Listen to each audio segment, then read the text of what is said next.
Actualité.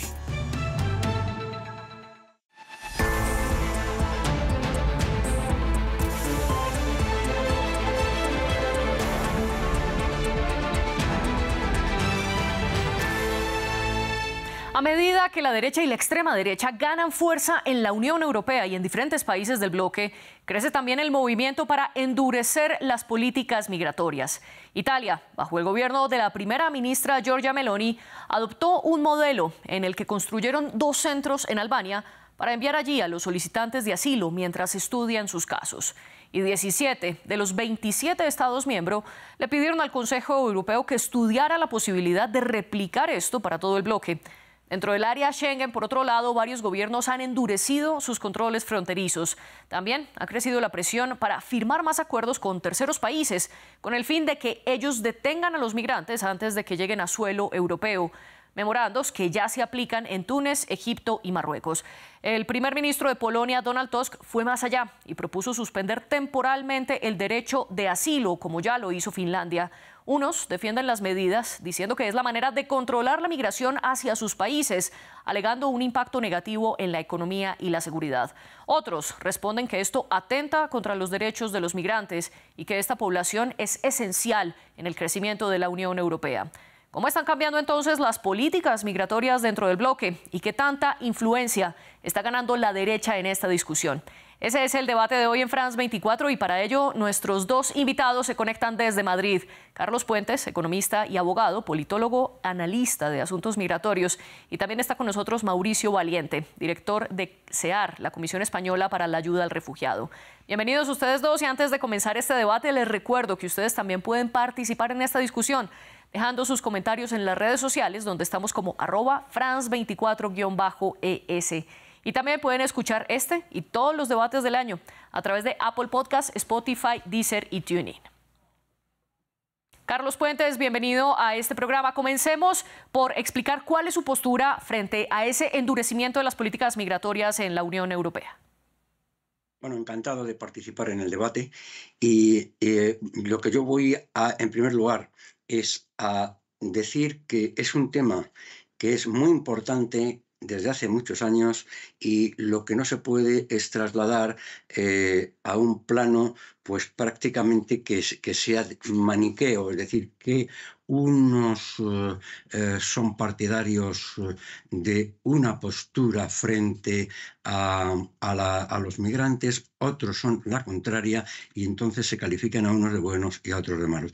En principio, estamos atravesando una situación que es dramática debido a los escenarios que existen en varias áreas del mundo y muchas veces pues están ocasionados por guerras, por problemas de hambrunas y otras condiciones y evidentemente el individuo trata de salir de esa situación y emigrar allí donde cree que puede estar mejor.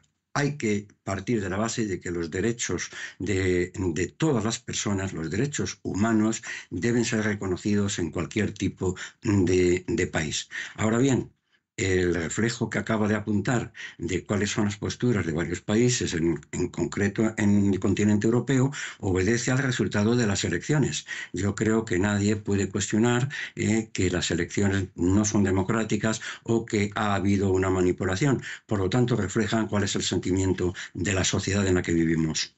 Mauricio Valiente, bienvenido usted también a este programa. ¿Cuál es su postura frente a las reformas que se están intentando implementar dentro de la Unión Europea para endurecer el control migratorio? Muchas gracias por la invitación. Yo, en primer lugar, negaría la mayor.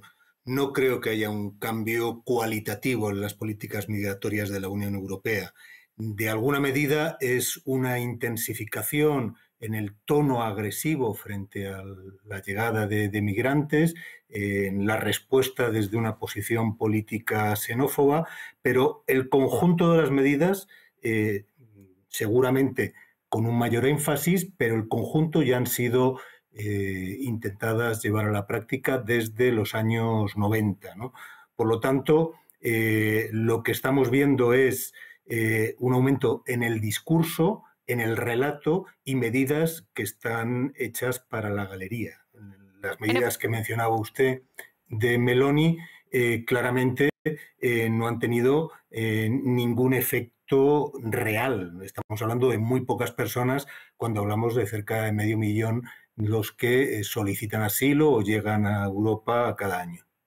En efecto, todavía no hay un cambio en las políticas como tal, pero a lo que apuntamos es esa tendencia, esa presión política a medida que los gobiernos de diferentes países europeos también están cambiando. Por ejemplo, ha crecido la idea de reformar esa directiva de retorno que se aplica dentro de la Unión Europea desde el 2008 y que pone las condiciones básicas para devolver a los solicitantes de asilo o a los migrantes a sus países de origen, y también han crecido las propuestas para ampliar el abanico de países que son considerados como seguros para retornar a los migrantes. Mauricio, en ese sentido, esta retórica que usted dice es un lenguaje xenófobo. ¿Qué tanta mella puede hacer para realmente cambiar esas políticas, sobre todo mientras se implementa el pacto sobre asilo y migración que entra en vigor en el bloque en el año 2026?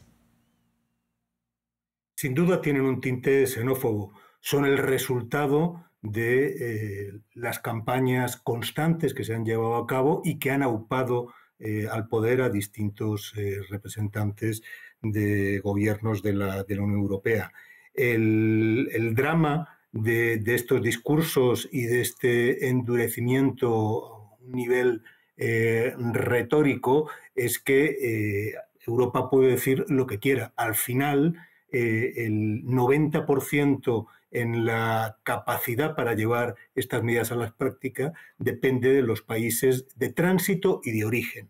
Y estos países de tránsito y de origen solo van a actuar y van a aceptar la devolución de los migrantes cuando les convenga, bien como consecuencia de inversiones económicas, de donaciones o de determinados acuerdos que les interesen. Esto lo hemos visto en el caso español con Marruecos de forma clarísima en cuanto a la política respecto al Sáhara. Y lamentablemente lo que vamos a constatar es que por mucho que se endurezcan los discursos, la realidad va a ser la misma porque, como bien decía mi contertulio, depende del origen de estos desplazamientos en una situación cada vez más catastrófica, como lo estamos viendo en la guerra de Mali, en el Sahel, en Palestina, en todo nuestro entorno más inmediato. Usted habla de xenofobia en ese discurso. Carlos, ¿usted comparte esta postura? No, yo en mi primera intervención he dicho que el resultado de ciertas políticas es el resultado de las elecciones. Entonces, las elecciones en Europa son libres y democráticas. Es decir, que el resultado, y además lo estamos viendo, que en países tradicionalmente gobernados por una corriente social demócrata, como son los países nórdicos y luego otros países de Europa Central, resulta que han cambiado drásticamente esta postura, movidos por los resultados, pero los resultados de las elecciones es el resultado de los ciudadanos que van a votar. Esa es la democracia. El artículo 2 del Tratado de la Unión Europea dice claramente que los Estados miembros de la Unión deben respetar el Estado de Derecho, la democracia, los derechos humanos, etcétera, etcétera. Es decir, que tampoco hay que exacerbar esa crítica contra la Unión Europea. Bien es verdad que muchas de las declaraciones que hace la Unión Europea, bien a través de resoluciones o de reglamentos, al final, pues la mayoría de las veces se incumplen o quedan en papel mojado de una manera con unas tintas que no son las que los destinatarios deberían cumplir.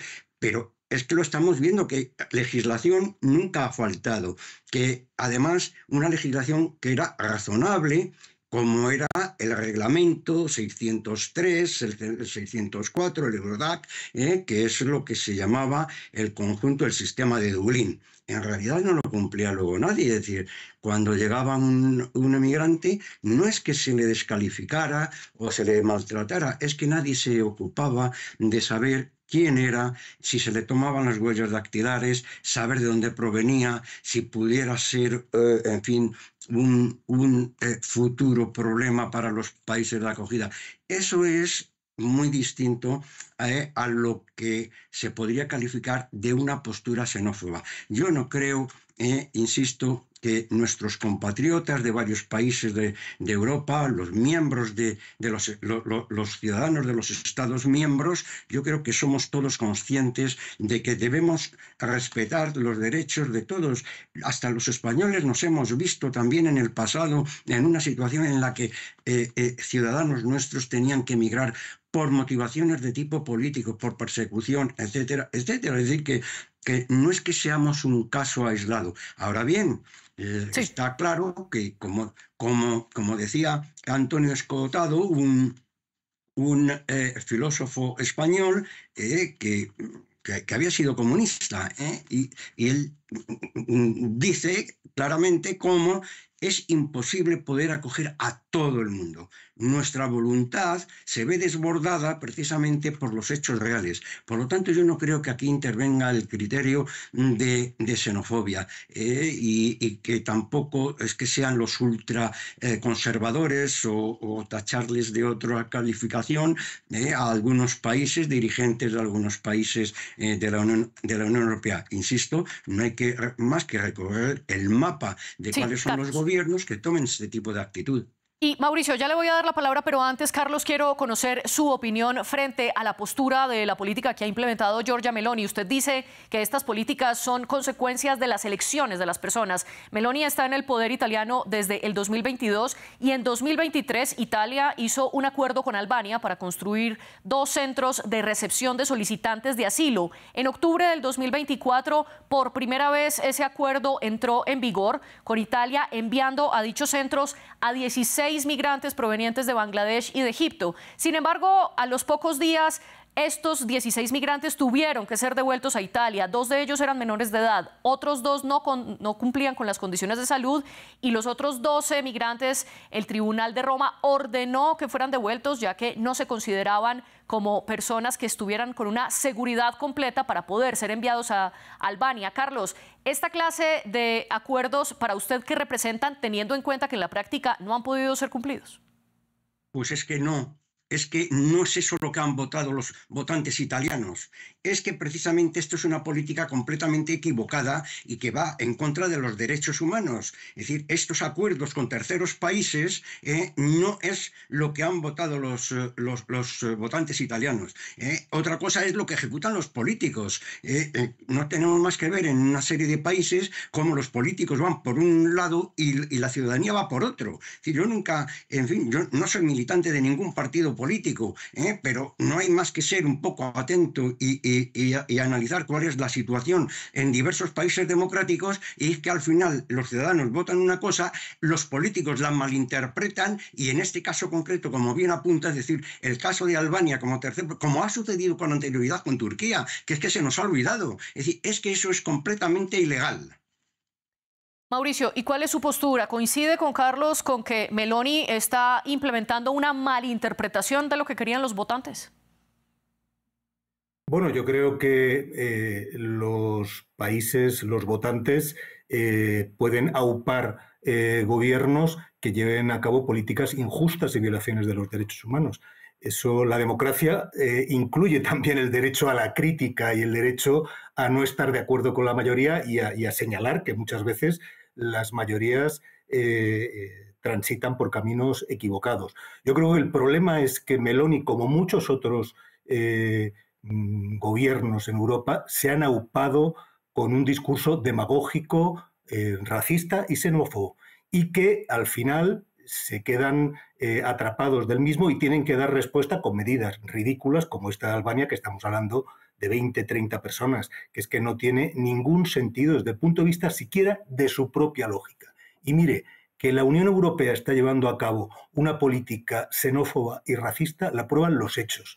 Hace 2 años hemos acogido a más de 4 millones de personas en la Unión Europea procedentes de la guerra de Ucrania. 4 millones. No ha habido ningún tipo de resistencia, de queja, nadie ha hablado de capacidad de acogida. En este caso, en la situación que estamos viviendo con el norte de África, en lo que va de año en España, no llegan a 40.000 personas. ¿Por qué una respuesta tan diferente en uno y en otro caso? No hay otra razón. Una política xenófoba y racista frente a los intereses de unos pocos gobiernos. Y otra realidad que muestran las cifras según la Agencia Europea de Protección de Fronteras, Frontex, es que en 2024 la migración descendió. La cantidad de personas que intentaron ingresar como migrantes a la Unión Europea, pues se habla de cerca de 145.000. Esto es un 42% menos que los migrantes que intentaron llegar a la Unión Europea en 2023. Carlos, con estas cifras más las que cita Mauricio, ¿usted está de acuerdo en que hay un racismo en esa selección de qué migrantes sí recibe la Unión Europea y con cuáles endurece sus posturas? Yo tengo que insistir en la misma línea que vengo diciendo desde el principio. Yo no creo que la Unión Europea esté adoptando un criterio de tipo racista. El tema de Ucrania que ha planteado el compañero, pues yo creo que no es válido. Hay que tener en cuenta que hay que conocer. Yo he vivido en la Unión Soviética, yo he vivido en Ucrania, conozco, viajo con cierta frecuencia a esa zona, yo conozco de cerca el problema. Lo que pasa es que ahora hay muchos especialistas de última hora, todos son expertos en estos temas. Pero el tema, antes incluso de la guerra ucraniana, de la invasión de Ucrania por Rusia, ya había una gran emigración. Hay que tener en consideración que eso es una serie de países muy corruptos. Y claro, la miseria en la que vivía mucha población, pues hacía que huyeran y que efectivamente tuvieran que ser acogidos, sobre todo en algunos de los países limítrofes. No quiere decir eso que porque sean de una determinada religión cristiana o que sean blancos de tez, por eso les dan más facilidades. Yo creo que eso es un criterio que no es justo decirlo. De hecho, todos sabemos, y podemos viajar a cualquiera de los países occidentales, la inmensa población de color que existen en todos estos países, en Francia, en Bélgica, en Holanda, incluso en Alemania. Y no digamos en Austria, con la gran inmigración de turcos, por ejemplo, o en la propia Alemania. Es decir, que esas son minorías que efectivamente se han instalado, pero que no obedecen en ningún caso a este tipo de política. Yo creo que es un criterio extemporáneo porque no, la Unión Europea, yo he tenido la suerte de estar muy cerca de la Comisión, he sido funcionario de la Comisión Europea, y yo aseguro que no hay ningún criterio de tipo racista. Y de hecho, para eso están los tratados. Y si no hay un criterio de tipo racista, Carlos, entonces, ¿por qué hay mucha más cantidad de migrantes por parte de Ucrania que de otros países? ¿Y por qué hay posturas desde Austria, por ejemplo, para ampliar el abanico de países que se consideran seguros? Incluso el canciller habla de considerar como seguros Afganistán, donde siguen teniendo el control los talibanes, y Siria, donde sigue mandando Bashar al-Assad.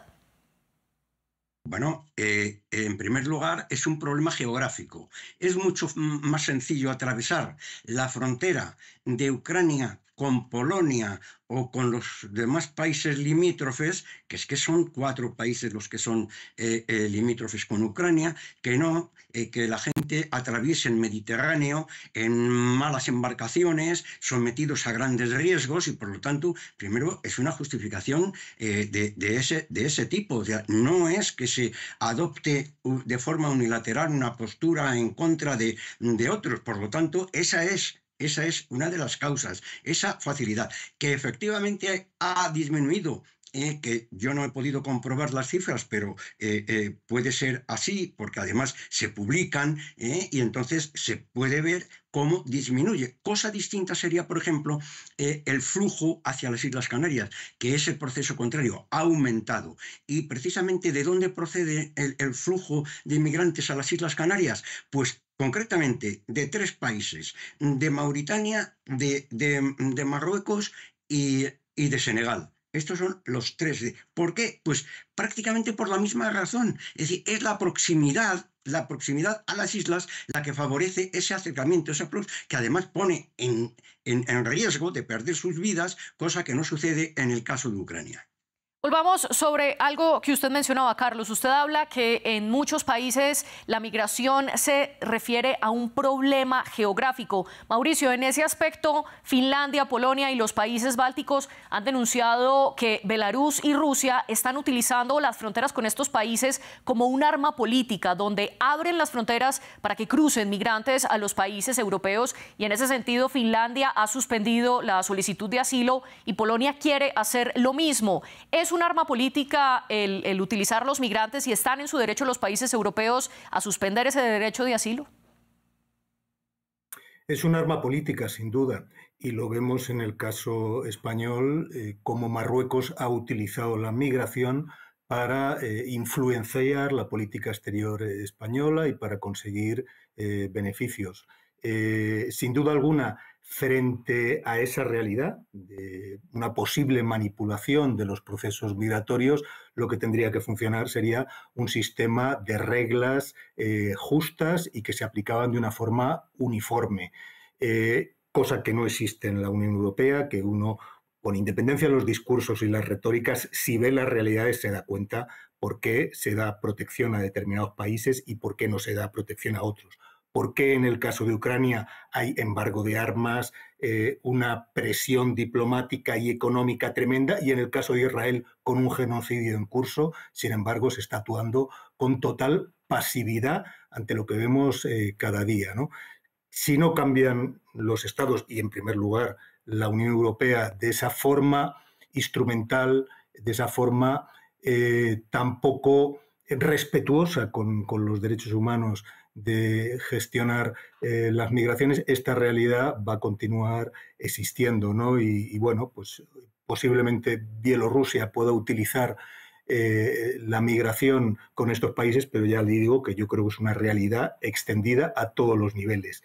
Y creo que además los procesos migratorios efectivamente tienen más intensidad en los países limítrofes. Por eso estamos hablando y por eso denunciamos tanto eso del efecto llamada y de la capacidad de acogida que se repite hasta la saciedad. El 90% no son datos míos ni de la Comisión Española de Ayuda a Refugiados, son datos del ACNUR. El 90% de las personas refugiadas se encuentran en países de los entornos de donde se producen. Es decir, los principales países con personas refugiadas migrantes son países como Tanzania, países como Irán, de conflictos de Congo, de conflictos como el de Afganistán. Esa es la realidad frente a estos discursos que yo creo que no responden a la realidad. Mauricio, ¿y se pueden suspender las solicitudes de asilo? ¿Se puede suspender ese derecho?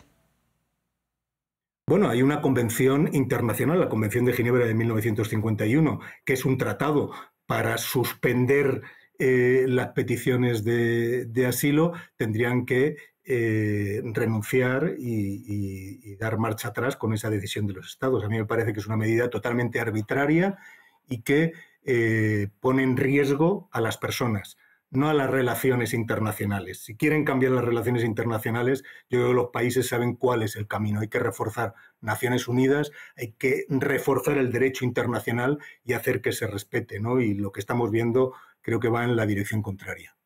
Y ahora les propongo que nos enfoquemos en el papel de Ursula von der Leyen como presidenta de la Comisión Europea, porque en 2024 fueron las elecciones del Parlamento Europeo donde se renovó el legislativo del bloque y hubo una fuerza mayoritaria de la derecha y de la extrema derecha, con grupos, por ejemplo, como el de Giorgia Meloni, ganando cada vez más escaños dentro del Parlamento. Carlos, ¿usted cree que Ursula von der Leyen tenderá entonces a endurecer su discurso frente a la migración y cómo entender, por ejemplo, el viaje que tuvo la misma von der Leyen junto con Meloni a Túnez en 2023?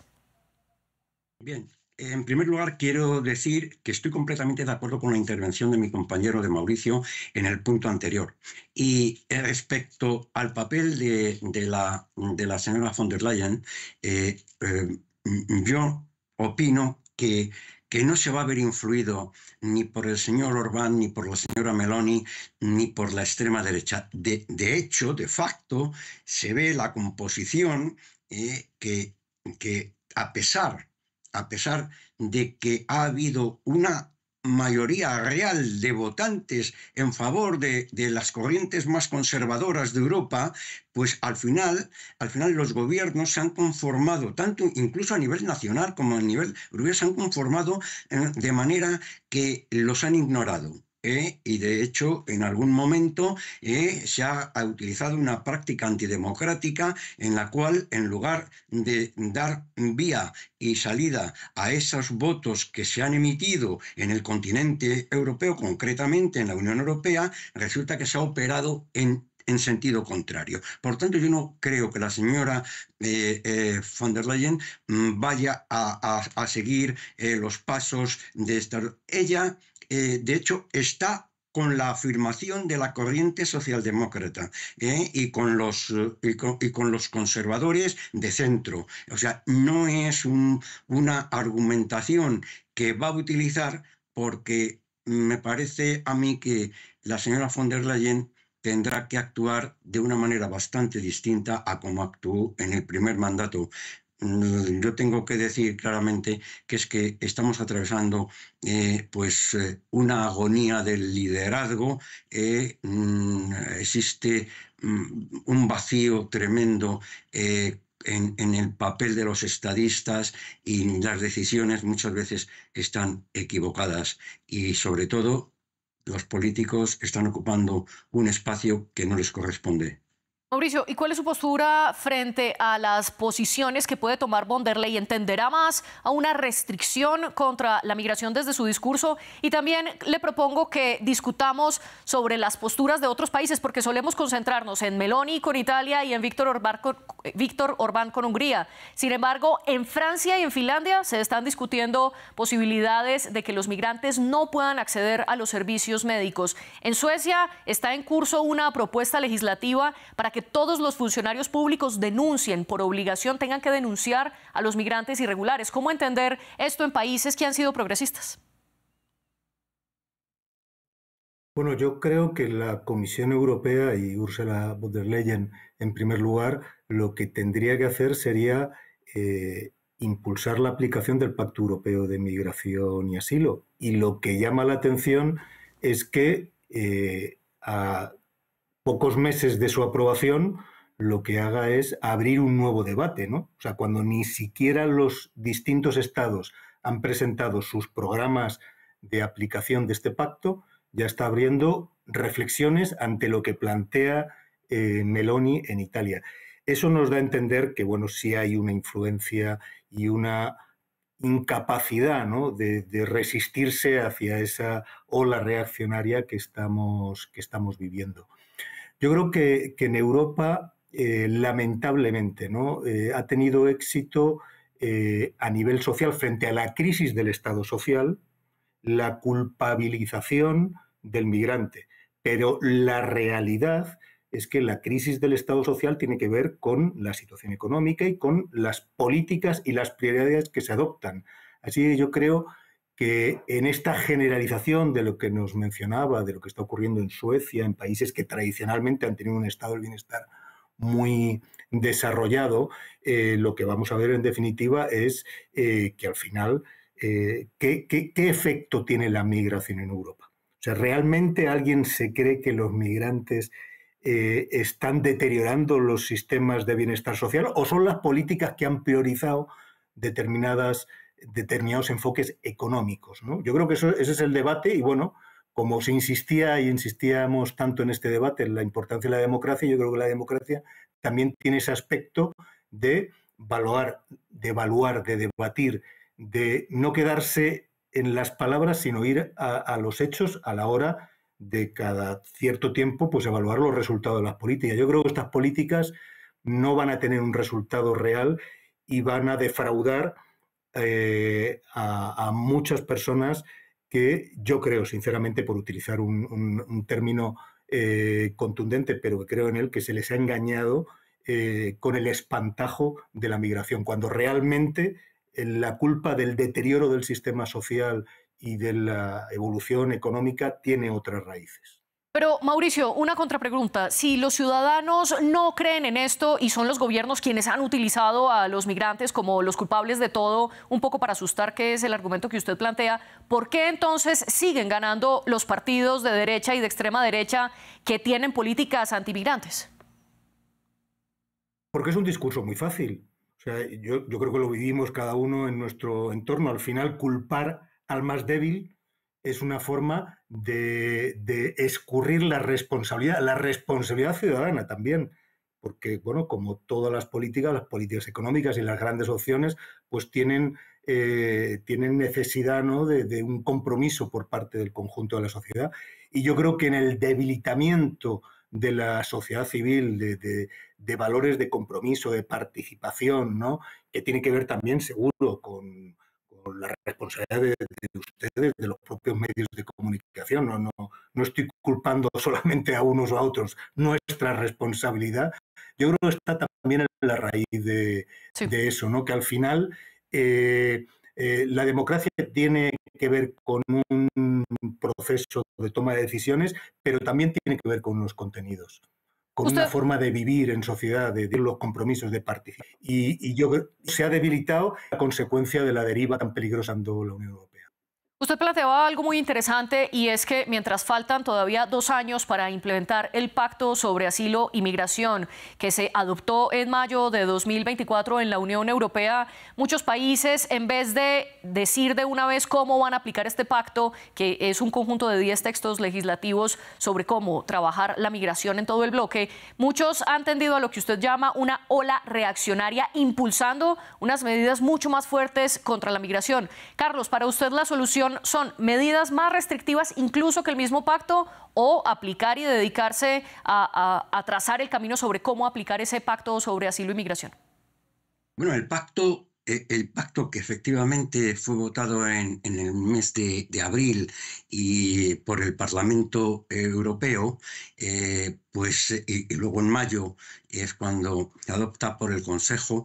Es verdad que tiene una serie, tiene 4 patas en realidad, y una serie de medidas que si uno las examina, las encuentra hasta razonables, porque habla precisamente de facilitar toda la tramitación, la recepción, la identificación, es decir, la acogida, es decir, facilitar el papel que tienen que asumir los gobiernos de entrada de los inmigrantes. Pero, por otra parte, cuando vemos que las elecciones, tanto a nivel nacional como a nivel europeo, han dado prácticamente una mayoría al sector más conservador de la sociedad europea, estamos viendo que o pensamos que son tontos y malos, o es que está pasando algo, y es que es lo que hay que analizar. En fin, mi compañero es más joven que yo, pero yo recuerdo cómo en el Reino Unido, que tenían un impecable sistema de seguridad, un sistema de sanidad impecable, pues muchos españoles iban a operarse. No estoy hablando de africanos o de árabes de Oriente Medio, estoy hablando de españoles. Yo tenía compañeros en la facultad que iban a operarse.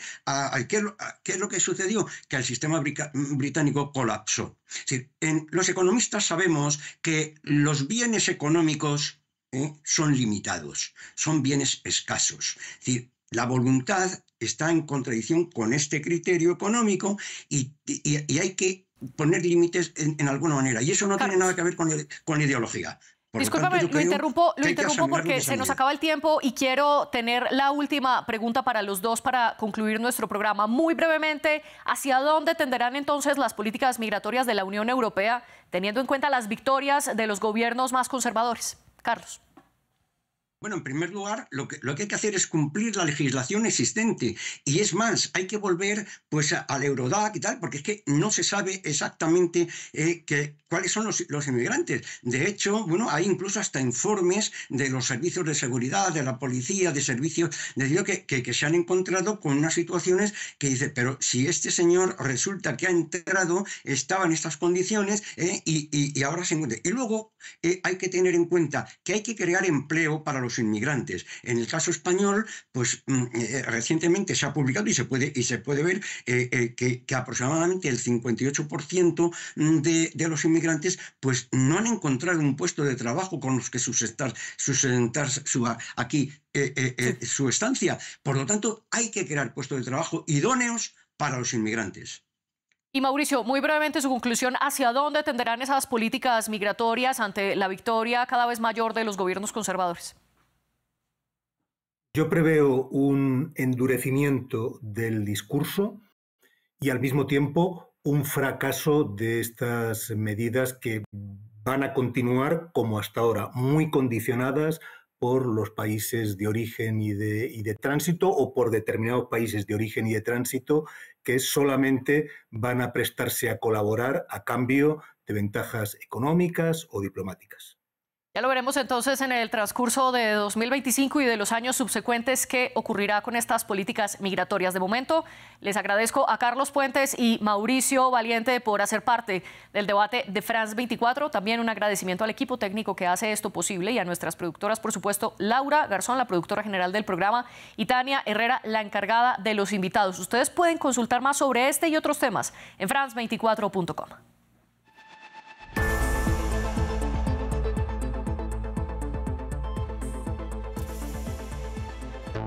Nuestro bien más preciado.